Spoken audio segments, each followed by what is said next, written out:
ఎన్ని ప్లాన్లు వేసినా కానీ కోట ప్రభుత్వాన్ని తొక్కేయలేకపోతున్నాం. మొన్న పాత్ర ప్రవీణ్ చౌర్ వాడుకొని రాష్ట్రాన్ని అల్ల కళను సృష్టించేద్దాం అనుకున్నాం. అది మొన్న ఆ చేబ్రోల్ కిరణ్ గారిని వాడుకొని కూటమి ప్రభుత్వం బూతుల ప్రభుత్వం అని నిరూపిద్దాం అనుకున్నాం. కానీ 4 గంటల్లోనే అరెస్ట్ చేసి మంచి ప్రభుత్వం అని నిరూపించుకున్నారు. అవునే, ఎన్ని ఎన్ని ఎన్ని ఎన్ని ఎన్ని సేవలు తీసుకొని వచ్చా అన్నకు ఒక్కడి కూడా ఉపయోగపడలే.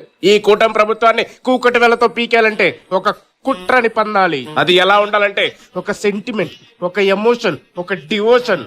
వాళ్ళు ఇంకా రోడ్లు వేయలే అని చెప్తామా అన్న? వేసారు కదరా. డిఎస్సి నోటిఫికేషన్ రాక చాలా మంది చనిపోయారని చెప్తామా? వచ్చేసింది కదంటే. అరే ఇచ్చేసారా? అంతకంటే పెద్దది ఇంకేదైనా కావాలి. ఐడియా అన్నా, మనం అధికారంలో ఉన్నప్పుడు టీటీడీ గోశాలలో 100 ఆవులు చనిపోయాయి. మనం ఆ న్యూస్ బయటికి రానివ్వలేదు. ఆ ఫోటోలు వీడియోలు ఇప్పుడు మన దగ్గరే ఉన్నాయి. టీడీపీ అధికారంలో ఉన్నప్పుడు టీటీడీ గోశాలలో ఆవులు చనిపోయాయని చెప్పి ఫేక్ న్యూస్ స్ప్రెడ్ చేద్దామన్నా. ఇది ఎమోషన్, ఇది డివోషన్, ఇది కావాల్సింది. ఈ న్యూస్ తో కూడా న్యూస్ చేసేద్దాం. పద వెళ్దాం. ఎన్నిసార్లు దొరకలేదు మనకేమైనా కొత్త? త్వరలోనే ఆ ఫోటోల మీద ఉన్న డేట్లు దొరికేస్తాయి, మేము ఫ్రాడ్ అని దొరికేస్తాం.